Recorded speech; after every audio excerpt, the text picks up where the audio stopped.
Can you hear me?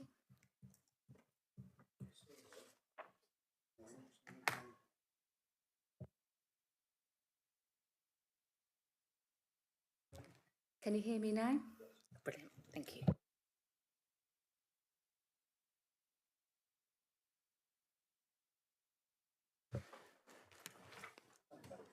Right, good afternoon, everybody.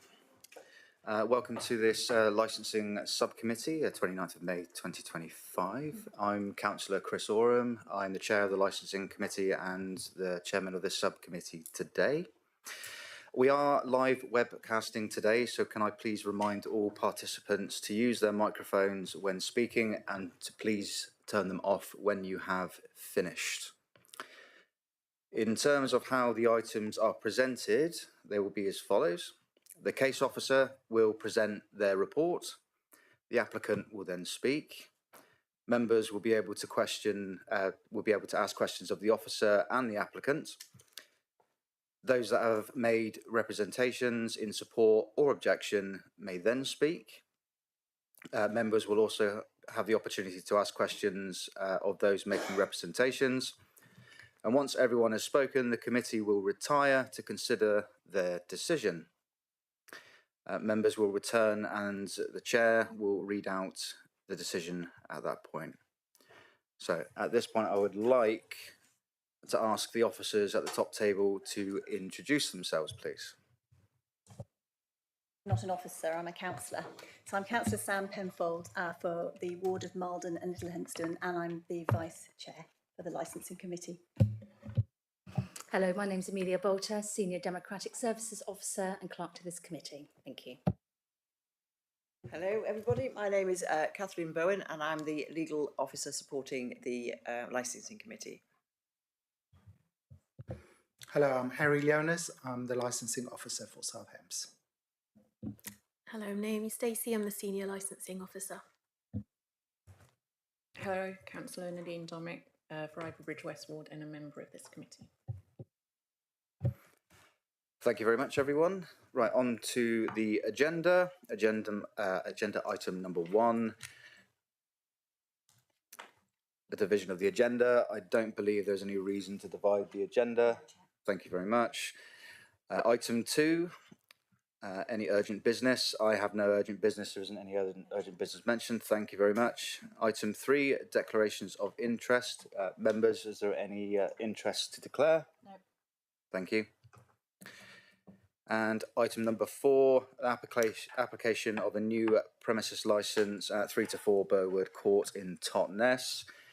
So I'd like to invite Naomi to give her report, please. Thank you, Chair. So we are here today to consider the application for a new premises licence for 3 to 4 Burwood Court, Totnes. The application is for provision of plays indoors Monday to Sunday from 11 a.m. till 5 p.m. Films indoors Monday to Sunday 11 till 5. Live music indoors Monday to Sunday 11 till 5. Recorded music indoors Monday to Sunday 7 until 5. Performance of dance indoors Monday to Sunday 10 a.m. till 5 p.m.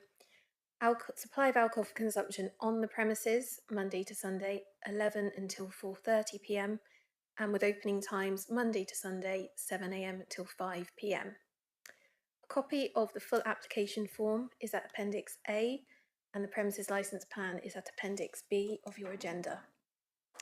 Page 1 of the plan shows the area where alcohol will be sold from, which is marked by a solid red line around the bar area, and the red hatched area is where alcohol will be consumed on the premises. The plan does also show a roof terrace. This area has not been included as part of the premises licence application. The application is for the supply of alcohol for consumption on the premises only, and should the application be granted, alcohol purchased would not be permitted to be taken outside of the area that's hatched in red. The area marked in blue on page 2 of the plan is the area where they propose for a stage to be located for entertainment. There are some additional photographs at Appendix F of your agenda just to show the interior and exterior of the premises. The premises is located in the town centre of Totnes, close to other businesses and residential properties, and the location of the premises can be seen at Appendix C of your agenda. Also shown are the locations of those living within the vicinity of the premises, that's shown on the map, that have made a representation in objection to the application.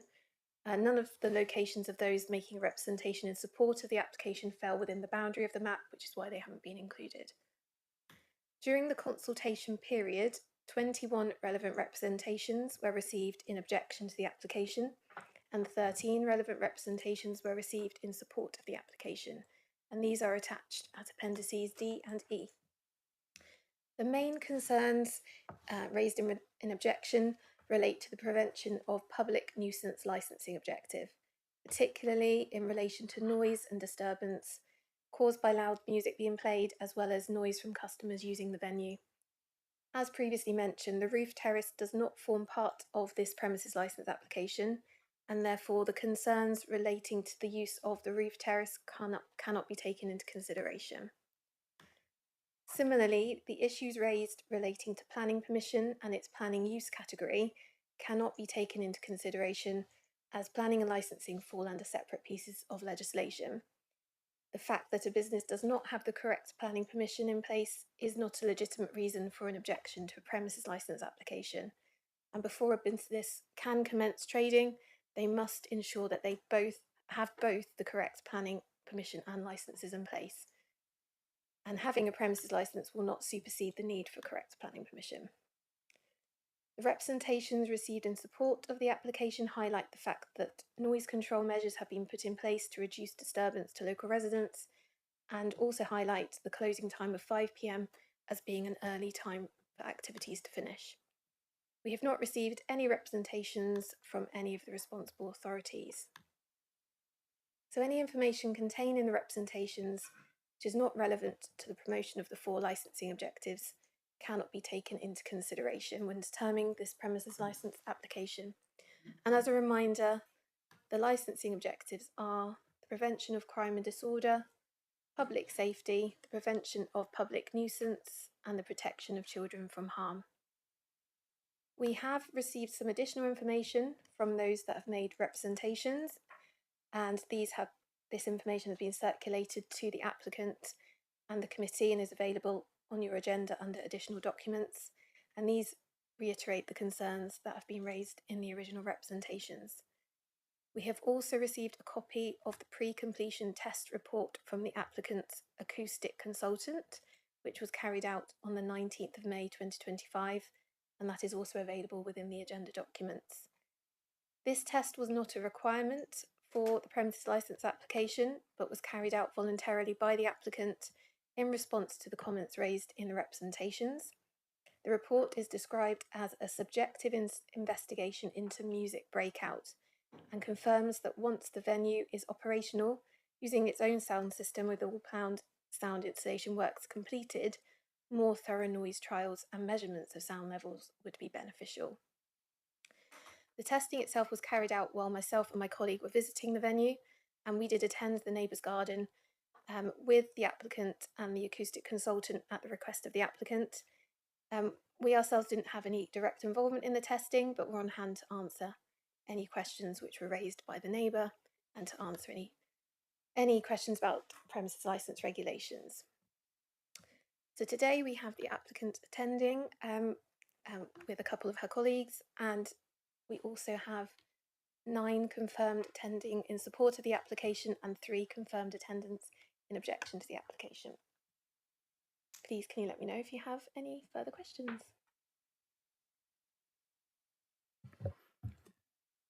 Thank you for that, Naomi. Members, any questions at this point? Can I just check? You said you definitely had no representation from any of the relevant authorities, so they were contacted, were they? Yes, we notify all of the responsible authorities, and they will receive a copy of the application, and I confirm we haven't received a representation from any of the responsible authorities.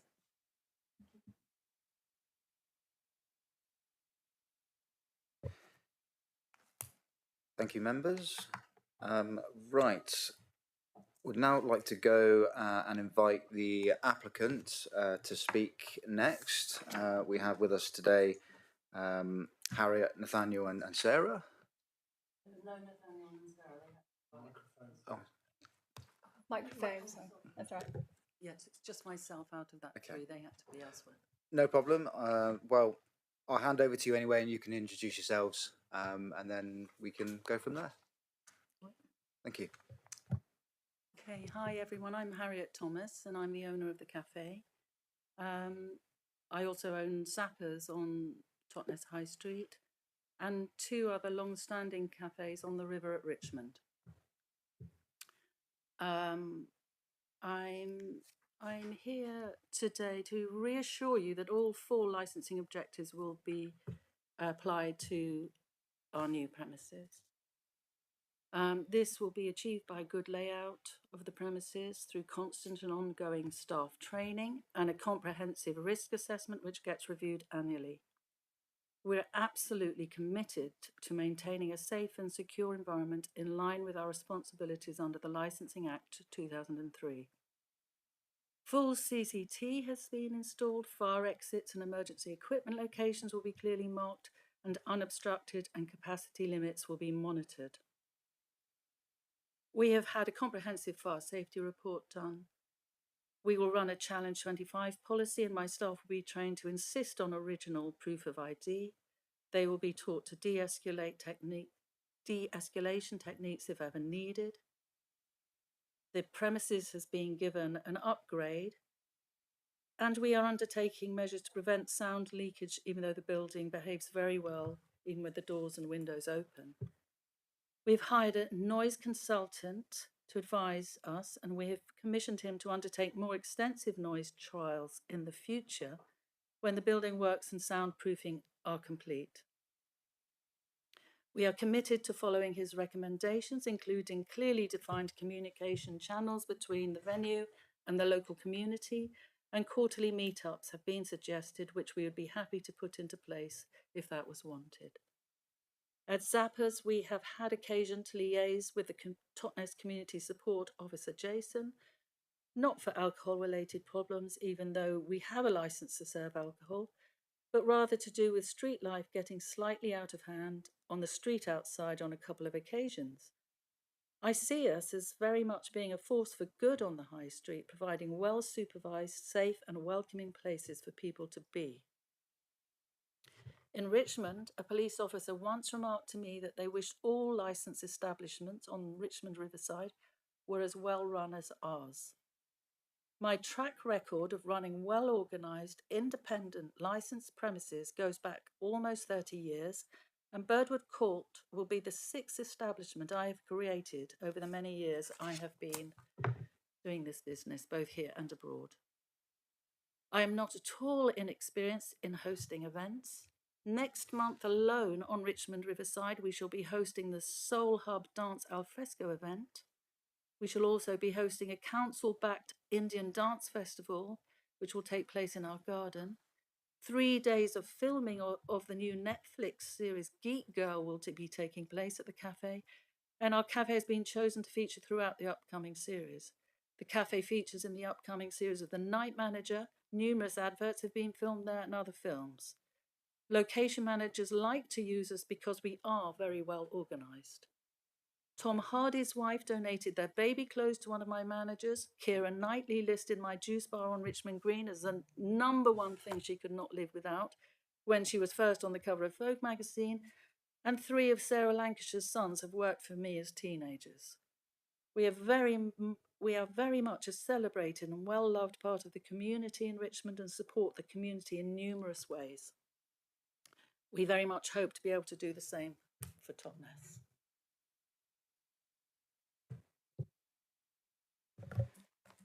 Thank you very much. Members, any questions for the applicant? Thank you, Harriet. Nice to meet you. Do any of your other businesses which have alcohol licences and music are near or overlooking residences? Yes. We're beneath Richmond Bridge.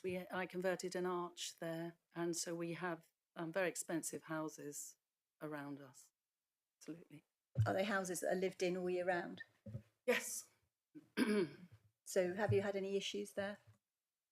No, we did initially, like now, but not anymore, and never since actually, because it's not an issue.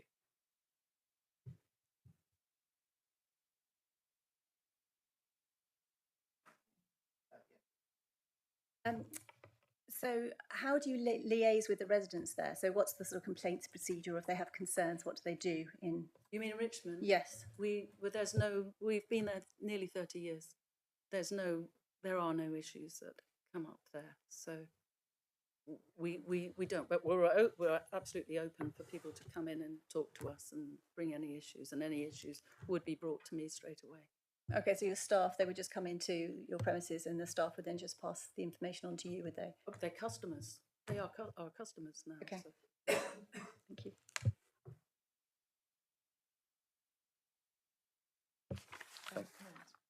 Yeah, go ahead. Has that been similar at Zappers in Totnes? We've had no problems at Zappers whatsoever. So we've had no complaints from any neighbours or neighbours being concerned. Thank you very much. I'm looking at my legal advice at the other end of the table. Is it appropriate or within our means to ask if there's any complaints on any other of the other venues that we've heard about today, or is that not applicable in this sense? You can certainly ask, Chairman, whether the applicant wishes to respond is another matter. Okay. Well, are we aware of anything that might be appropriate to this application in terms of any? I mean, I can only answer from a licensing point of view, but we haven't had any complaints regarding Zappers, and it is a licensed premises. Perfect, that's all I really needed to know. Okay, thank you very much indeed. So we're now going to move on to those who have made representations to speak. I am conscious that we have quite a showing today, which is great. What I would ask, just for the benefit of time, I would invite you up to speak and make your representations. If you have something new to bring to the speaker before you, then by all means, please do continue to come up and speak. But if it's a point that has already been brought to the committee's attention, then I would ask that we don't repeat points that have already been made. Do I need to do this in a particular order? So we're supporting first. Okay, well, I've got. Okay. Yeah? Yeah. Okay. Right. In which case, I'd like to invite Peter Bowen, please, if. Please do. He's unwell today. Thank you for that. Mr. Steve Naylor? Yes, that's me, Steve Naylor. Hi. So I'm a personal friend of Harriet's, and I've known her a long time, and I've even visited her premises in Richmond. But actually in Totnes, I am on the committee of the Totnes and Dartington Open Studios. I used to be a chair of it a couple of years ago.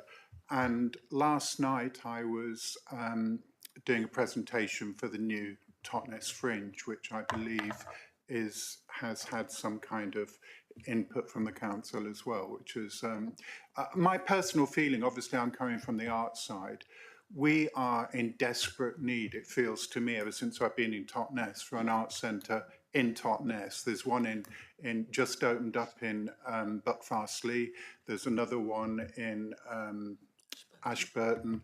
And so it feels like we're kind of lagging behind. And actually, as a creative group, we've been crying out for this for years. And knowing Harriet as I do, and having great confidence in her commitment to the community, I welcome the idea. So actually, personally, I was quite surprised that there are any objections to this at all.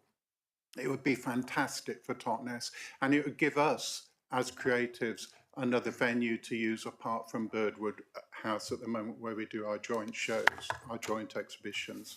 And again, with Birdwood House, there isn't, as far as I know, there aren't problems. We have alcohol there sometimes when we're doing our exhibitions, and that's never a problem. So I can't see that this would be a problem at all. I mean, I could say more, but I don't want to, I know you want to keep it short, so I'll keep it short. But that's my presentation.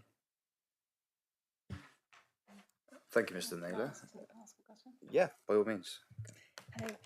Hi. Where do you live, please? I live on the Rotherfold, and it's between two pubs, actually. So when I bought that place, it's where the Bull is, and just down the road, you've got the Bay Horse. And yes, you do get noise from those two pubs, but I think, first of all, it's always about 10 or 11 o'clock at night, which isn't what we're talking about here. And also when I moved to that house, I expected, being in the middle of a bustling town like Totnes, that I'd expect noise of some level, certainly between tub. It's not a problem for me personally. And I love that environment, and I love the energy of the Rotherfold as it's now become because of the work that Geet has been doing at the Bull. Councillor Donnett? Yeah, I have a question, but it might be more for Harriet. So the plans we've got in front of us depict a piano bar more so than an art centre. Can you talk to me about the art centre side of things, please? Well, so as I've described, I've had cafes and licensed cafes. The thing is, this premises is a fantastic opportunity for Totnes because of its size, and it's kind of lends itself to have a stage and comfortable seating. There's just scope for this thing. So I originally applied for it to be a cafe because that's what I do, and since and then I went to Plymouth College of Art and our local Totnes School of Art and Design. I'm very interested in the arts. I always have been, and it's very much what I'd like to be able to do there, support the performing arts. I'm also a big supporter of mental health initiatives, and I just see this as healthy and good for a community to give artists and people and audiences a chance to enjoy art. It's good for us. So it's become my ambition for the place to be able to have entertainments, let's call them, but also great artists like Steve being able to show his work and so on. There's a 2-year waiting list for Birdwood House, isn't there? To be able to have art there. We are lacking premises for this sort of thing. Okay, thank you very much. Do we have Oliver Mason here today? Mr. Mason, would you like your... It's been said. Okay, you're content? Would you like to come and use the microphone?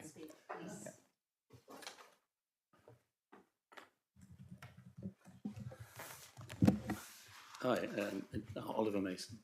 It just seemed to me such an obvious thing. I find it hard to see why there's any objection. It seems to me that something, as a town, someone responsible for the town, I would just jump at someone doing it, and someone paying to do it for themselves, not asking you for money. Seems just amazing.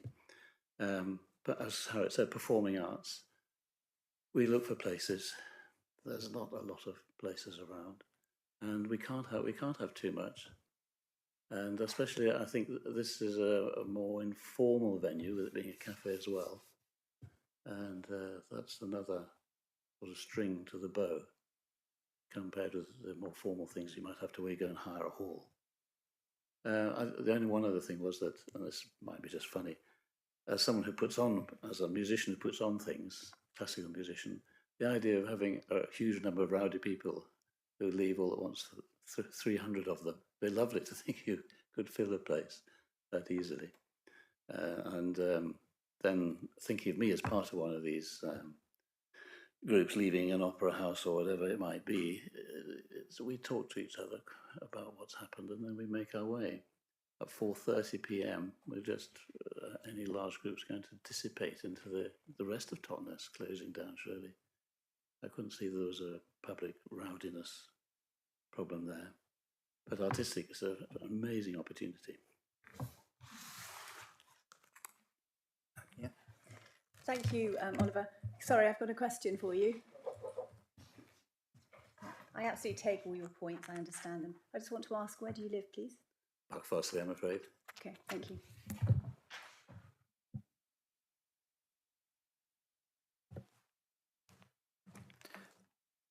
Thank you for that, Mr. Mason. Do we have a Sandra Spalton here today? Hi, Sandra. Yeah. Yep, that's fine. Yeah. Thank you, Robert. Most of the things I listed, I think, have been covered. With Harriet's experience and things in particular. Are you hearing me? Yeah. I think that what's occurred to me so far, talking of the venue, that I agree with the previous speakers. I don't see any question that we need another venue. And I'd just make the point that it's the size of Harriet's venue. I go to the other venues that we already have. The Civic Hall was fantastic when we had Caroline Voden for Desert Island Discs, you know, and it was filled. It was absolutely fantastic. I also went recently to a storytelling event at the Barrel House with 3 wonderful Americans working together to do this storytelling. There were families there and so on, but they were only doing one performance. They were here from Ohio, I think it was. They were going around the country, but they were doing one in Devon, I believe it was. And somewhere bigger that wasn't the Civic Hall or a village hall, somewhere central, like Harriet's proposed venue would be, to me would be invaluable for so many things. We, as Oliver said, we really need these experiences, and so do our families, our children and grandchildren and so on.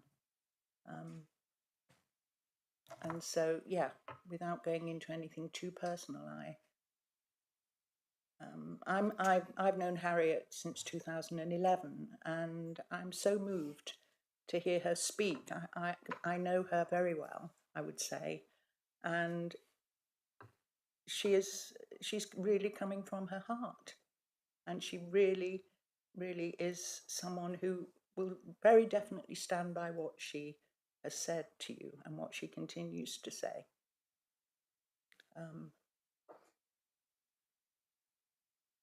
And we need people like Harriet in business, it seems to me, providing these venues for us all to come together. Thank you, Sandra. I've actually got a question, if you don't mind. Would you, based on what you've just said there, would you agree that a venue of this size, or of this business model, would actually encourage visitors into Totnes? Visitors? I would think so, because different things can be put on there, or the same things.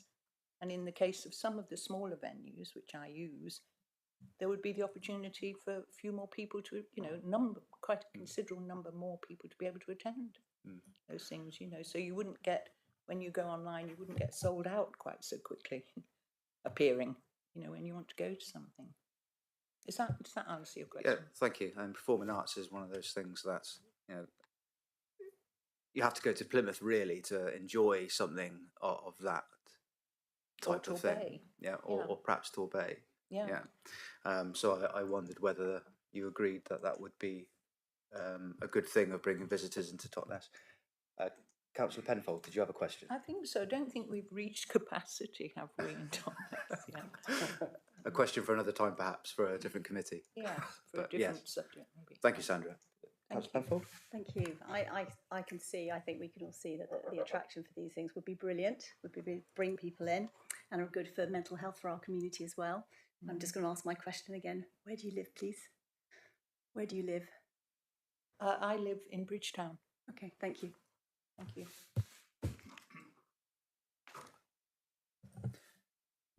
Thank you, Sandra. Is Wendy Douglas here today? I actually sent a form back asking if my brother could be represented. Okay. Yeah, Robert? Yes, I'm Robert Davidson. My sister Wendy has asked if I would speak on, indeed, both our views on the subject. I'm a photographer, and Zappers is named after a famous photograph that I took in the 60s. I've known Harriet ever since she's been in town and have found her most extraordinary, creative, supportive person. Not only did she use the famous name Zappa, but she also hosted my 80th birthday party at Zappa's in conjunction with Totnes Cinema. And her support was extraordinary. There were no problems to anybody. And I'm incredibly excited that within Totnes, there is a possibility of having the first designated, almost art centre.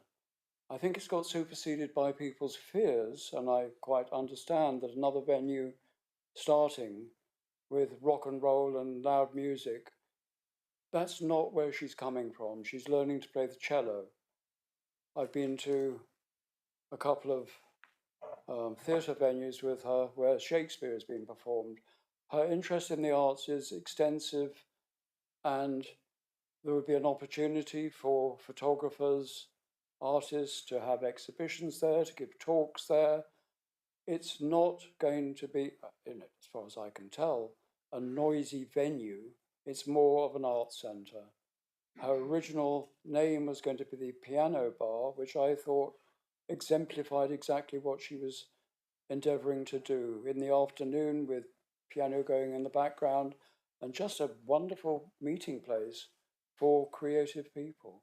I don't see that it would be a new noise problem, a problem to anybody. I think it would be enhancing for many, many people.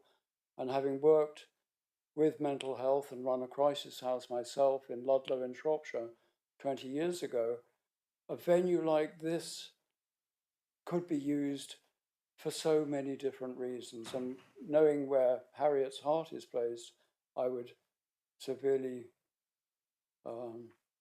recommend that her application be approved. Thank you. Thank you, Robert. Any questions? Councillor Penfold. I'm sorry. I'm going to ask my question again, both to you and your sister, please. Where do you live? I live in Russell Court, in the bungalows behind Russell Court, just behind the library. Okay, thank you. And your sister? And I love it. Thank you, Totnes. I'm sorry, and your sister, who you're representing as well? You're representing your sister. Where does she? Your sister, where does she live? She lives in King's Orchard, just behind. Bridgetown. Thank you. Yeah. Thank you. We're both Totnes. Thank you. Thank you, Robert. Can you just turn your microphone off there for me? Brilliant, thank you. Do we have an Andrew Knott here today? Yes.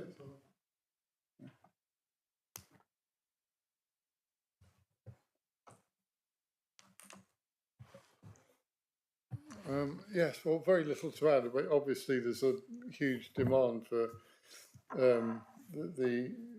the venue and the uses or the facilities it will provide and the enjoyment it will provide. But I just wanted to say I can't get my head around how it's going to cause a problem with noise, especially in the daytime when you've got the market going and the hustle and bustle of the town.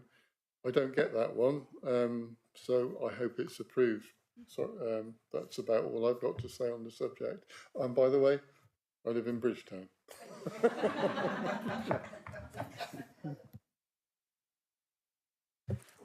Thank you, Andrew. Claire Brinston? Do we have a Claire Brinston here today? Yeah. Don't worry, we don't bite. We don't bite. It's okay. Hello. Oh, I wasn't expecting to speak, but I live in Totnes. And yeah, I've been working with Harriet and supporting Harriet in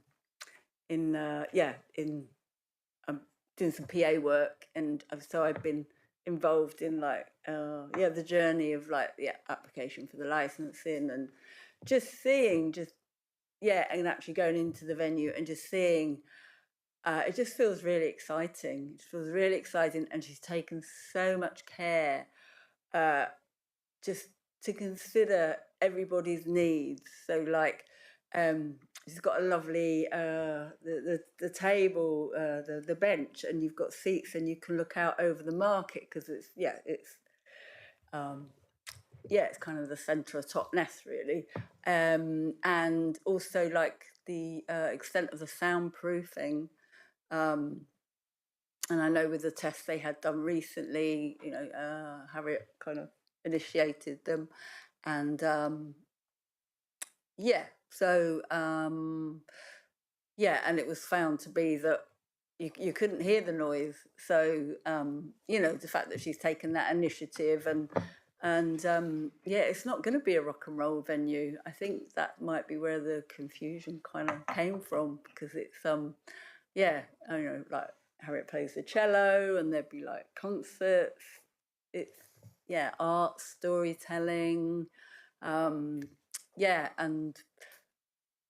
children and adults, families. I don't see how it would be a harm to children at all. I think it would be most welcoming. Harriet's just such a community person. She was one of the first people I met when I came to Totnes, and she's just got the benefit of Totnes community. That's central. It's not like a money making thing. It's really about the people, about the arts, about just supporting people's mental health, bringing people together. It's community. That's for me. It's community, and I just think it's just so perfect she's doing that, and I'm really excited about it. So Thank you very much, Claire. You don't need to ask your question, do you, Councillor? Whereabouts in Totnes do you live, please? I'm in Bridgetown at the moment, but I'm going to be right down the bottom. Okay. Yeah, I'm just moving. So Thank you. Thank you. Thank you very much, Claire. No questions. And then I've got Jacqueline Allen on my list. Jacqueline?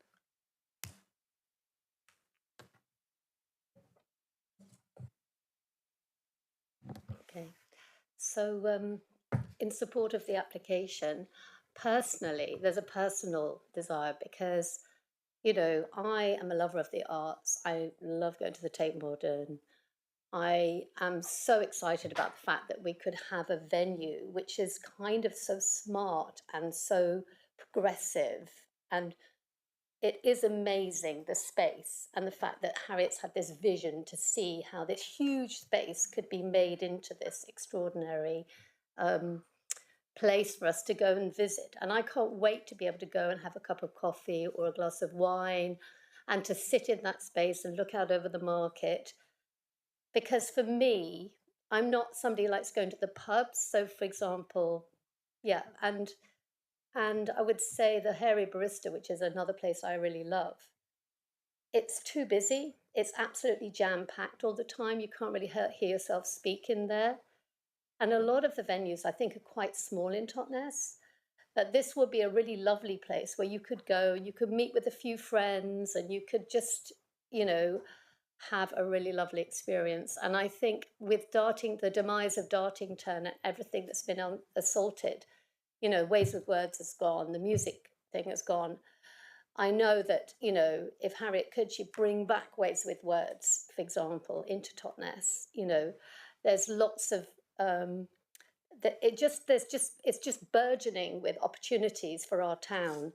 And I think the one strength of Totnes is it's always reinvented itself.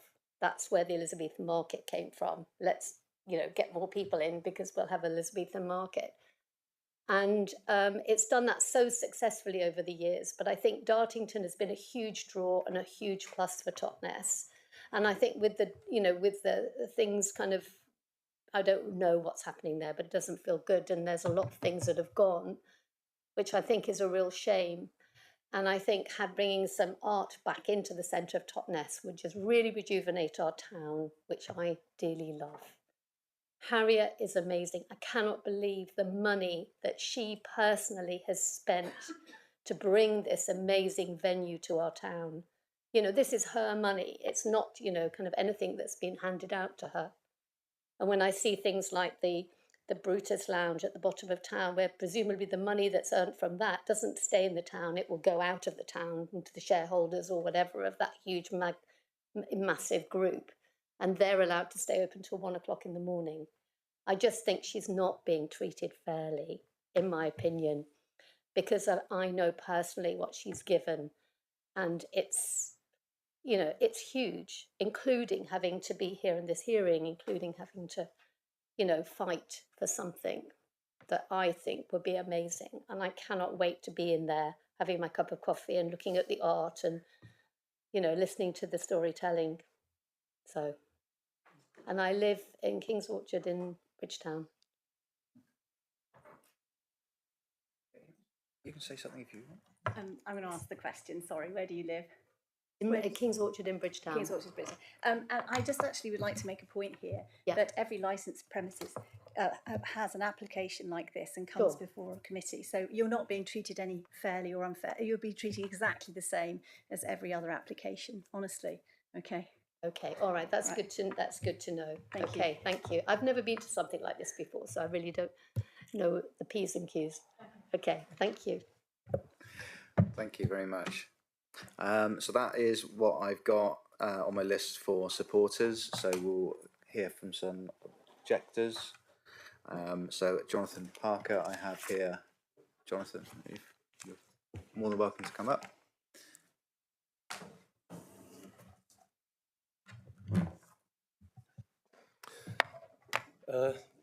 Thank you.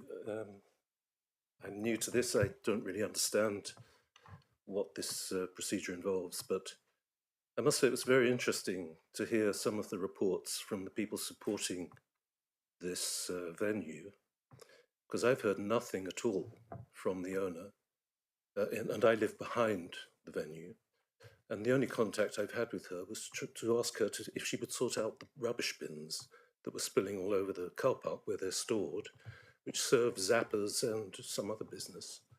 So my contact with the applicant, who is so warmly spoken about, is not my experience. I'm quite prepared to accept that the comments that have been made are absolutely true, but this is a major venue, a venue that I support from an arts point of view, because I too am a creative, and this is something that is important to me too, and I also care about the town, and that the town should have such a venue is absolutely fine. It's not the question whether or not it's a good idea. The question is, how is it going to be run? And to what extent are the people who are most likely to be adversely affected going to be considered? I heard about the noise question. The noise question is one question, and besides, the soundproofing is not yet in place. And I'm not sure how the soundproofing works when the huge windows are open during performances.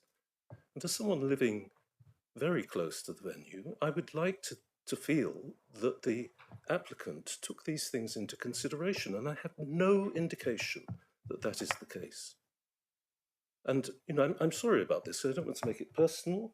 I just am concerned about the permission and what it will allow, and the influence that will have, not from the noise point of view, but from the invasion of privacy. I don't know how many of you have actually been to the venue, but certainly there are windows that look out onto people's private homes and gardens. Now, clearly you say that the terrace is not up for consideration. I would challenge that on one point. Unless the doors from the venue onto the terrace are locked or supervised, then people will elect to walk out onto that space on their own. And when they do, there is nothing to stop them looking into people's private homes and gardens. Little things like this are just not being considered. And I wonder why. I wonder why I, as a resident in the town of 45 years, have to stand in opposition to something that I essentially support. I just care about how it's done. And I also care about there being actual communication, not just with people who support the applicant, but with everyone who's going to be affected by it. So, I mean, I had something prepared, but you know, it's affected me to listen to what people have been saying, because clearly they like Harriet. And for all I know, she's very likable. But that's not been my experience. You know, I've asked her not to store her bins against the wall of my house, because I'm a psychologist in private practice, and this disturbs my clients. And she persists in doing it. And I just don't know why, because it would take so little. And this is a minor complaint. So what if there's a big complaint? You know, what if people's privacy is invaded? I mean, I hate to take this view, but unless somebody challenges the way this is being done, it will just be done. And then it'll be too late. I'm not sure if I'm finished. If I have a moment.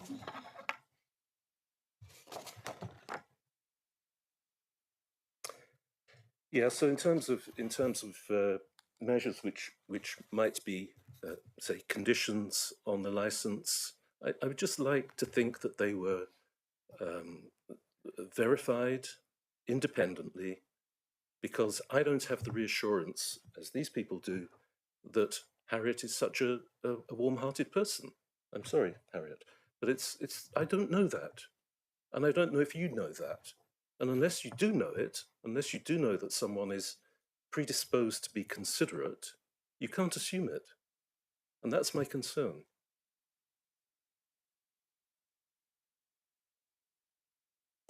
Yeah, finally, I would love it if the way this venue has been described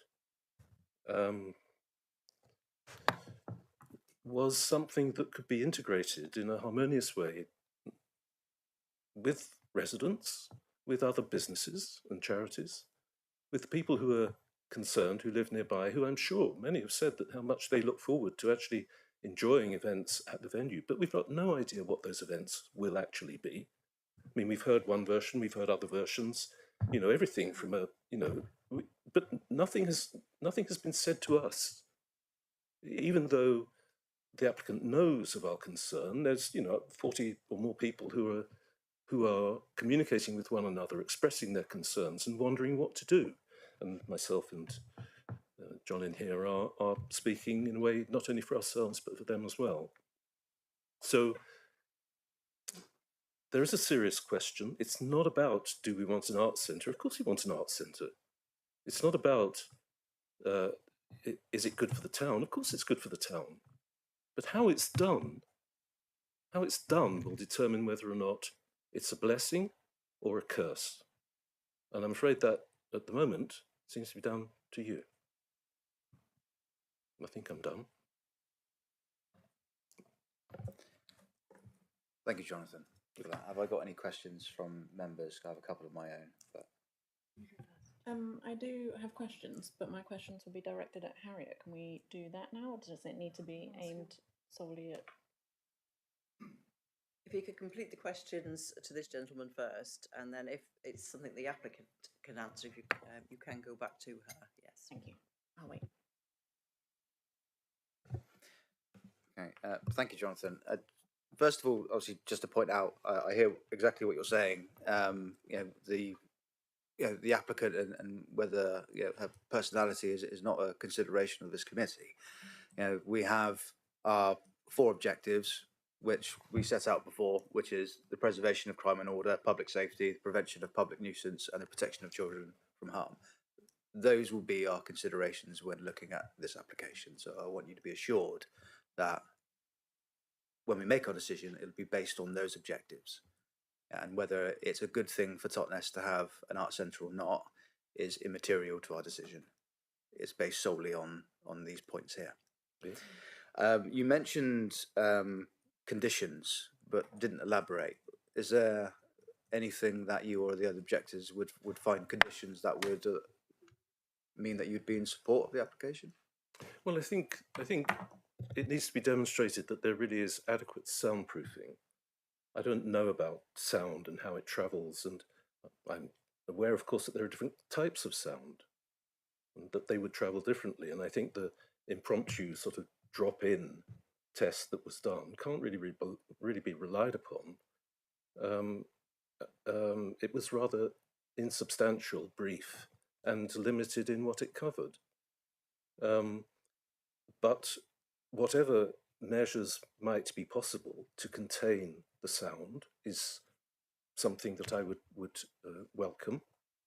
The other thing is that the venue does overlook private homes, and I hope that something will be done to obscure the windows so that those private homes retain their privacy.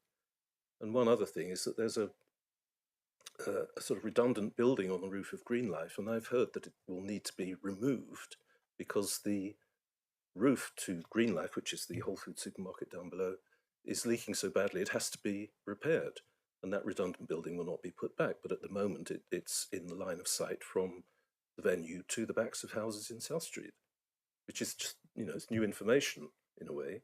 But the question here is about privacy and people's entitlement to enjoy their homes and gardens without being overlooked, quite apart from the noise question. Sorry, I went on a bit.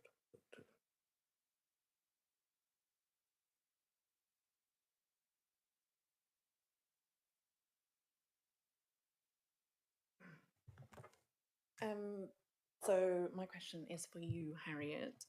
We have heard you talk of a quarterly meet-up for communications with those surrounding the venue.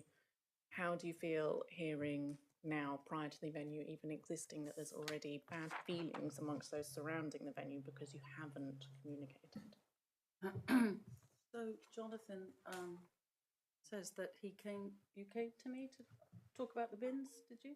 When you installed the bins, we spoke, and I've communicated with people putting things in the bins, and I've communicated with the property management company. Sorry, can I interject? Yeah. There'll be question and answers, but what we don't want to see is,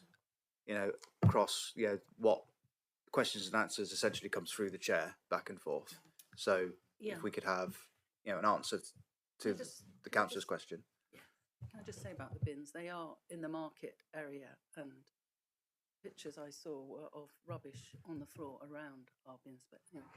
So I have been running a Facebook page to tell the community about what we're doing and what we're hoping for the venue.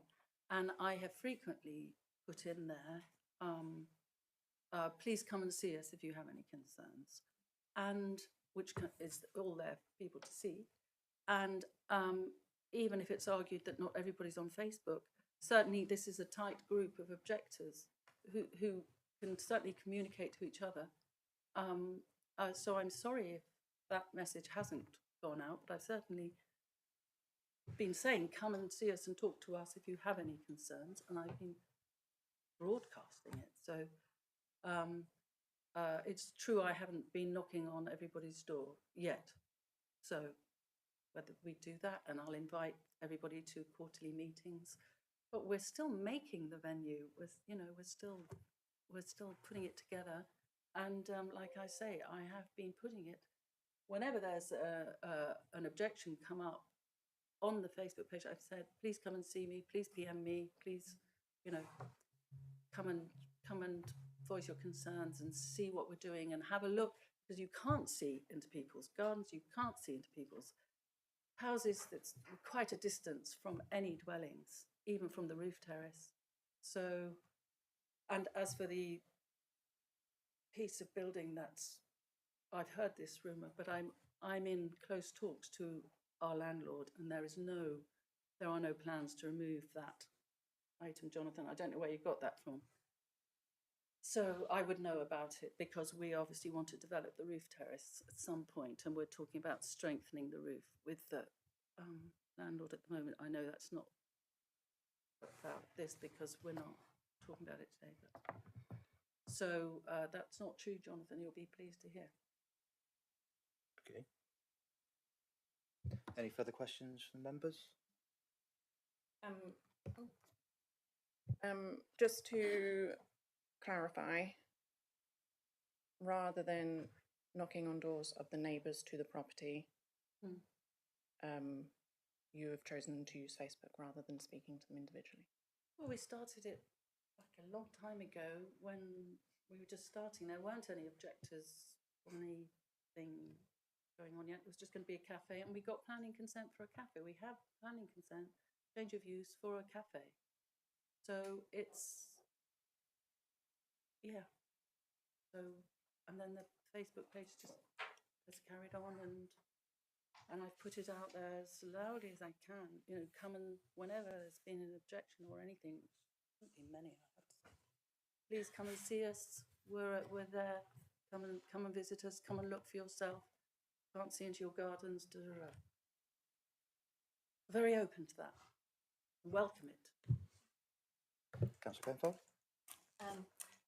I know this is not a planning committee, right? So if you are granted a licence for music, for alcohol and music, therefore, and you're applying for planning permission and to so that people can therefore use the, sorry, I'm not vocalising this very well, the terrace, so people will be going out, but you will not be granted a licence for alcohol to take on the terrace, to go on the terrace. How will you prevent or police people with alcohol from going on to the terrace when presumably if the planning is passed, they will be able to take their soft drinks and their tea out there and whatever else? Yeah, we would have to reapply. The terrace is years from being made, to tell you, because the roof is not good out there, so it has to be strengthened, it has to be made. I don't have the funds to do it anyway. So we're not, it's not going to be used at all. You know, and then I'll have to apply if we want to use it, but it's not, we can't use it. It's not, it won't take the strength, it hasn't the strength to take the volume of people on it. So it's unusable. That's why it's not part of this application. At the moment, for the licence at the moment, yes. But at some point it might be. Yes. Yeah. I hope so. Only to point out, of course, that we're looking at this application based on the application today, which does not include the terrace, and has the very strict timings as set out in the report. So it's worth mentioning that regardless of what your future plans are, we're here today to consider the application in front of us. Thank you, Jonathan. Appreciate your time today. You're poised to say something else? I thought you were going to come back to me to answer what was said. About the bins? Not about the bins, although Okay. I'm obviously a bit preoccupied with them. But no, I mean, the terrace will have an open access unless that door is locked. So people, when they're having a drink, relaxing, lovely day, you know, I would open the door and walk out onto the terrace, and I'm sure a lot of people would. And there's nothing to prevent them then having a view into homes and gardens. I'm not on Facebook, but I have heard what has been put on Facebook, and I think you too might have had an opportunity to see what's been put on Facebook, remarks that were made when the applicant was approached and asked if she would engage more with the local community. But you know, I mean, this in a way is part of the problem, that from what others say, this is a warm-hearted, generous person, and you know, if that's the case, then there's every possibility that some sort of comfortable agreement can be reached. We'll see. Thank you. Thank you, Jonathan. I appreciate that. We're going to move on in a moment to John 7, if John is with us today. No? Harriet, was there something you needed to... I don't have the best memory for faces, but Jonathan, I don't believe we've ever met. Yeah, On the ring at a yeah. committee. Thank you very much. So we haven't got a John with us today. No. And I've got a Jay Oates on my list as well.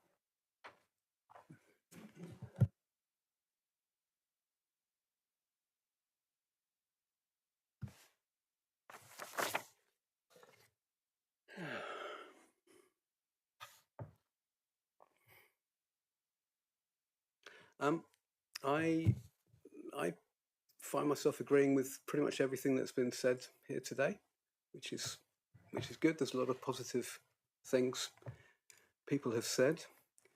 I'm fully aware that this is a licensing hearing and not a planning hearing, but I think that all things have a context, and this licensing application can only be properly determined in its proper context, I feel. There have been 3 planning applications and 2 licensing applications. This is the second of the licensing applications. The first licensing application and the last of the 3 planning applications were both withdrawn by the applicant amidst a great deal of objections. None of the neighbours of the venue objected to the first 2 planning applications. They were advertised, but somehow or another, none of the neighbours knew about them. The first the neighbours knew about the piano bar, as it was called then, was that with the first licensing application, which was withdrawn. I feel this current licensing application is premature. The venue does not yet have planning permission to be an arts centre. And that planning process would allow the venue's neighbours and those with concerns to have those concerns addressed properly. This licensing application needs to come after the change of use planning application.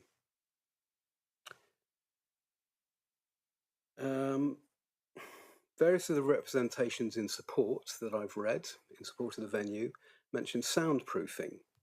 It's been mentioned here as well. But I'm really not exactly sure what this is or where this is. It's certainly not in the roof from the many photographs. The walls of the venue are basically glass all the way round, save for about a quarter or a third at the bottom of the walls. So is this soundproofing in the bottom of the walls? If the windows are not kept shut at all times, obviously they will not provide any soundproofing. I wonder if this license is granted, whether conditions can be set for the license that all windows and doors have to be locked shut at all times with the appropriate, health and safety break glass opening mechanisms or whatever they are,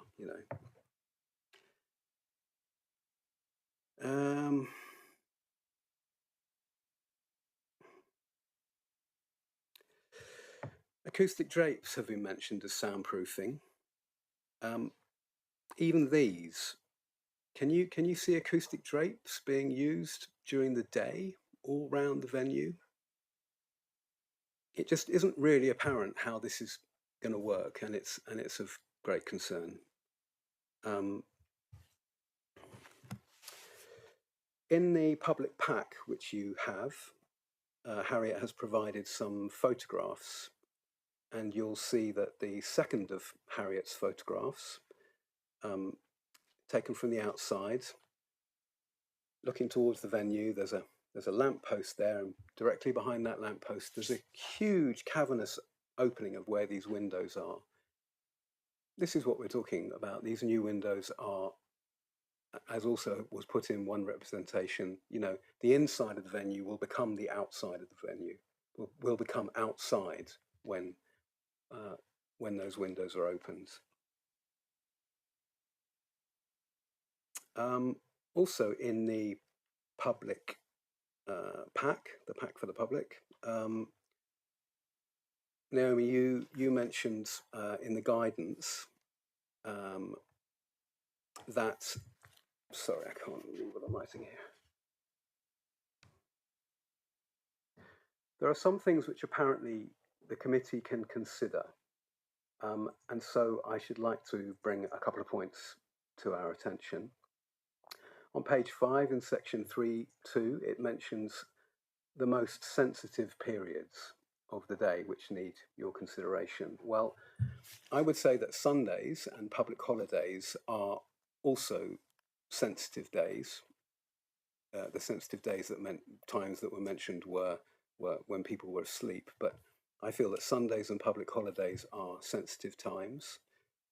Our amenity and peace is particularly high on Sundays and bank holidays where we are. It's actually very quiet in the residential area around there. And also on the next page, page 6, section 4.2 mentions the likely impact of any extension of hours and activities. So I know we are considering this application now, and we're considering the fact that apparently it finishes at 5 o'clock, but you know, the report seems to say that the likely impact of any extension of hours and activities can be considered. And this application basically has been from 7 o'clock in the morning till midnight. This is what is aspired to for the venue. And the rights of residents to have quiet enjoyment and privacy of family life. Now, I understand you can take these into consideration. The noise impact statement which Harriet has commissioned, I feel, is fundamentally flawed and not in the slightest bit independent.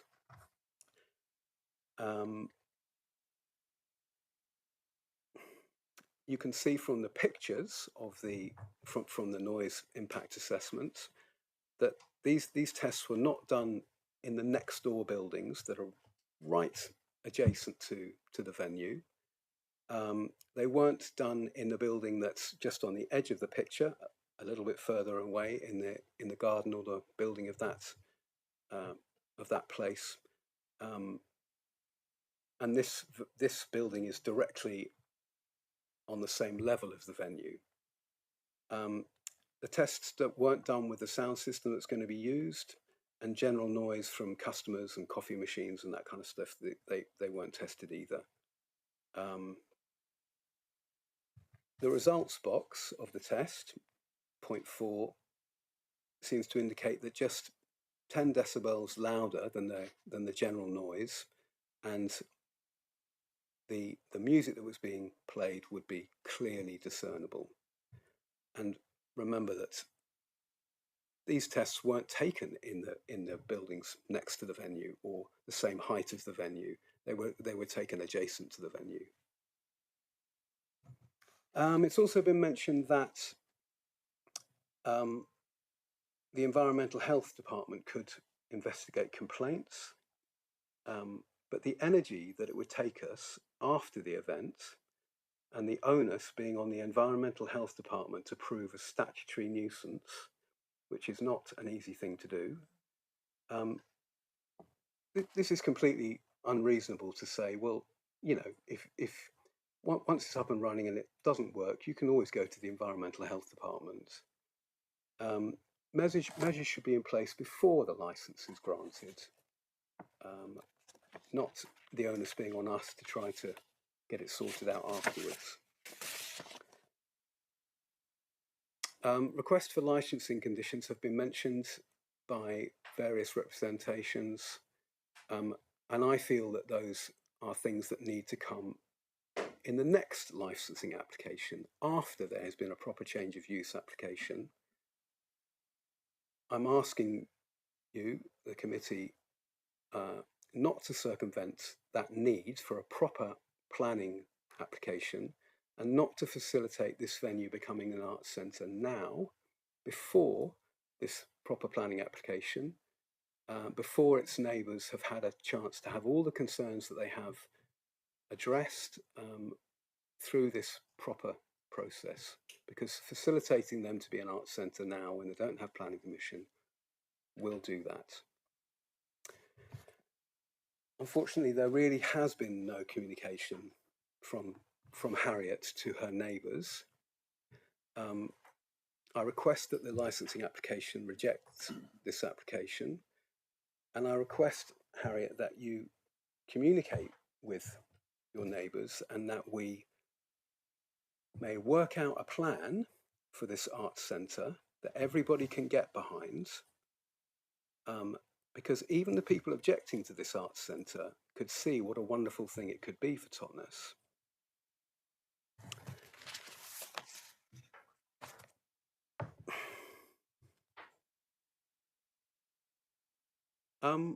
It just is not true to say that the venue does not overlook people's gardens and houses. It just does. There are pictures from people who are looking directly into the venue, taken from their places. Therefore, the venue looks directly into their place. It just is not true to say this venue does not overlook people's houses and gardens. And I'm really, really sorry to say, because the subject of Facebook was brought up, I went to Harriet and I said, I've been saying for 2 years, let's get everybody together to work out how wonderful this thing could be. That resulted... I'm going to ask you to sum up. Okay, that resulted in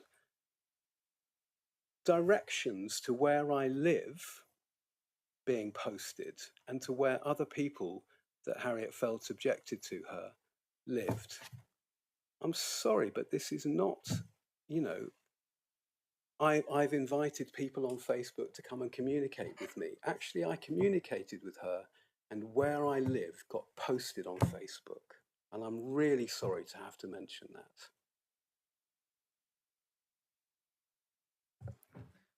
Thank you for that, and thank you for summarising so quickly for me. Members, questions? Councillor Bedford? I'm not going to ask you exactly where you live, but you live very close to in the vicinity. Do you? Yeah, I'm fine with that. I live in the building that is next door but 3 to the venue. Okay, thank you.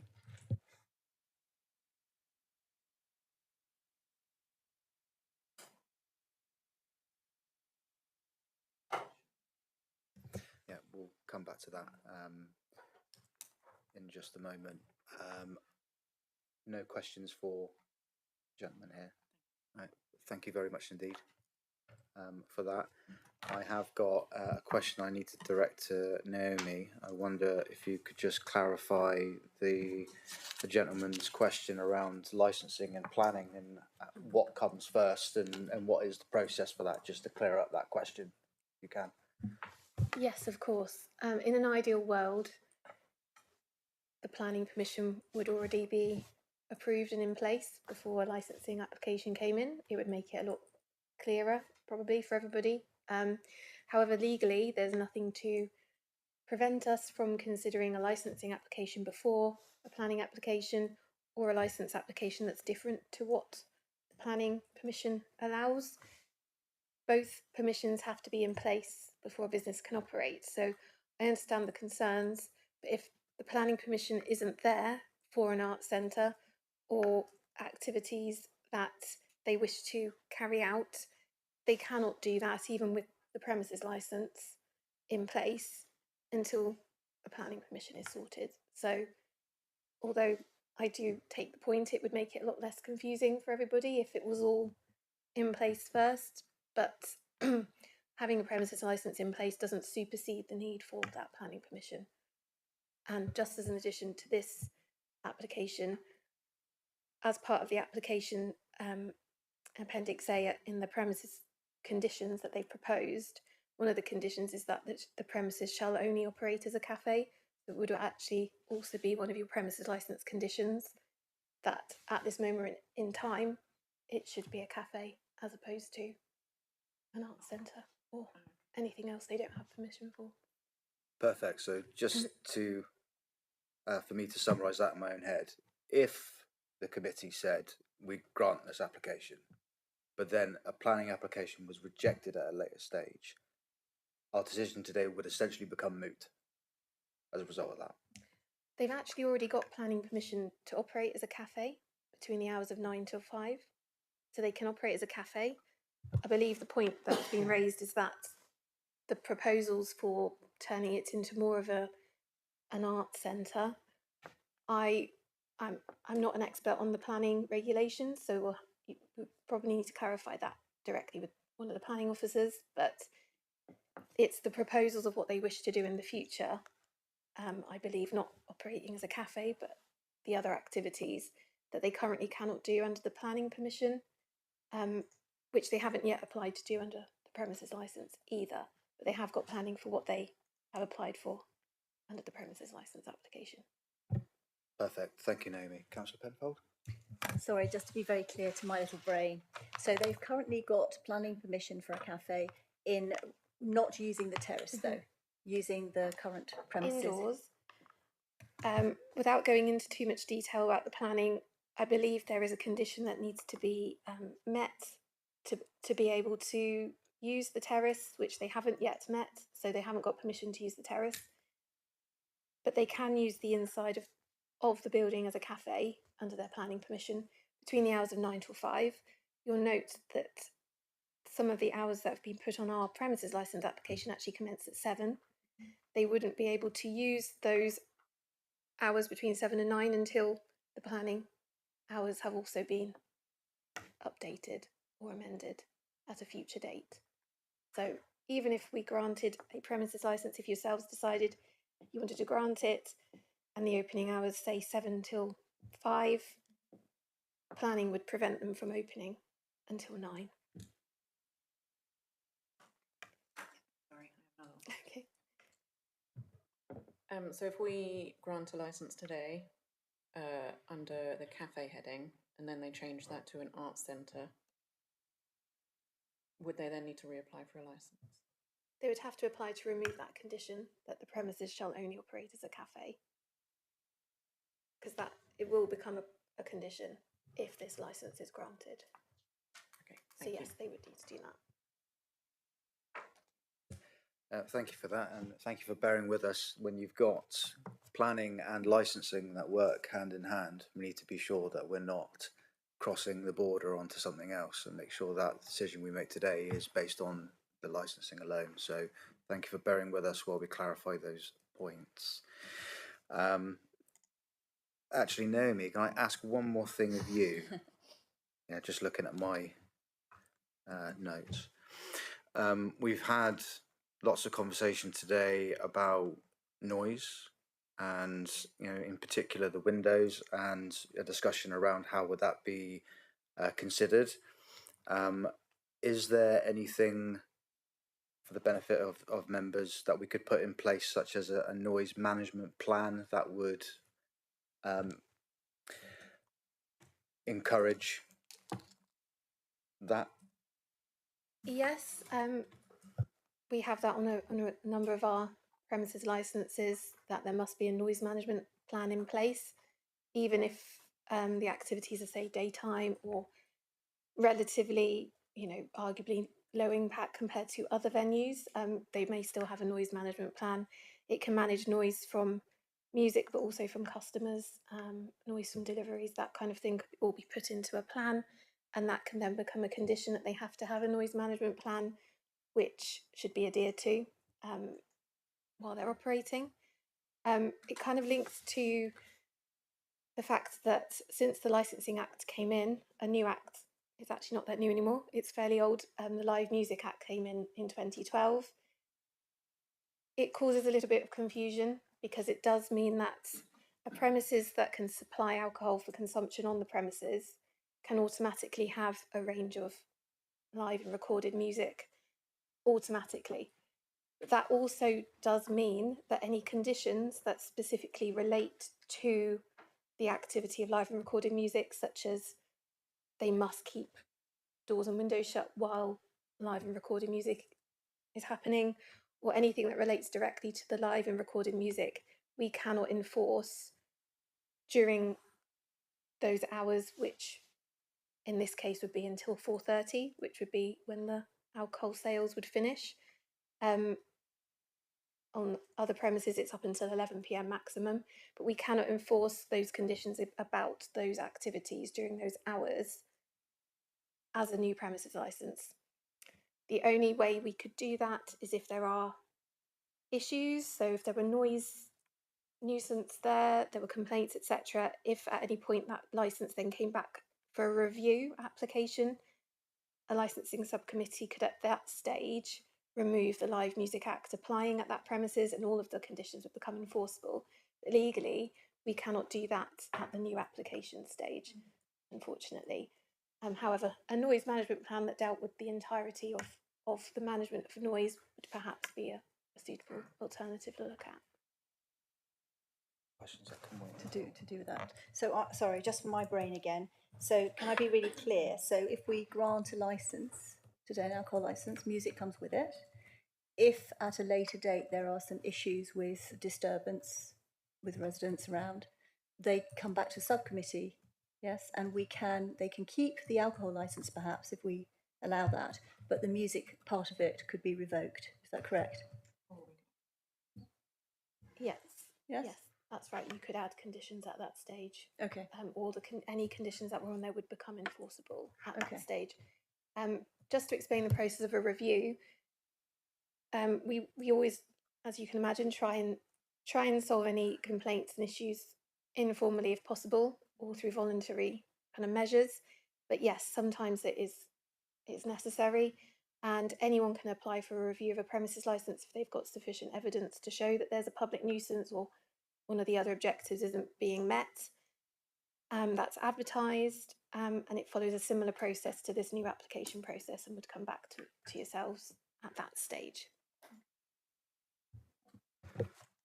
Thank you, Naomi. Now, before I move on and ask the applicant to sum up, members, is there any other points you wish to cover? Thank you. Harriet, if you'd like to, I'd like to give you an opportunity to sum up any points that you wish to make at this point before the committee retires to make a decision. You don't have to, of course. The only thing you might want to know is that I put in for 7 a.m. because of people like to do yoga before work. Just to explain that. Can't think of anything else you might that's not being covered. Thank you very much, Harriet. Right, in that case, I'm going to ask my colleagues to join me as we retire from the meeting so we can discuss and make a decision, and we'll be back shortly. Toilets are just outside there on the left if you need to use them. There should be refreshments out there, including water if you so need to, and we will be back shortly. Thank you.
Thank you everybody for your patience this afternoon. Firstly, I'd just like to reiterate that, of course, as a licensing subcommittee, we are impartial in every sense. We look at the evidence in front of us and the application on its own merits and draw our conclusions based on the 4 objectives. So I have a statement here that I wish to read out, and that will conclude our meeting today. We have considered the application for a new premises licence. We have considered the statement of licensing policy, the government guidance, and all our obligations that relate to the promotion of the licensing objectives. We have read carefully the written representations from all parties, plus additional statements from persons here today. It is our decision to grant the application subject to the following changes being incorporated into the operating schedule. There will be a noise management plan, or an NMP, in place for the premises and adhered to. A copy of said NMP will be submitted to and approved by the licensing authority and environmental health prior to the commencement of licensable activities. Direct contact details of the designated premises supervisor, or the DPS, will be provided to neighbouring residents and prominently displayed in the premises. And finally, the committee encourages residents to take up the offer of quarterly meetings with the applicant as offered earlier. The reason for our decision today is so that we can address the concerns brought up today and in the written representations. A full written decision will be sent out in the next 5 working days to all of you concerned today. Thank you very much, and that concludes our meeting today. Thank you.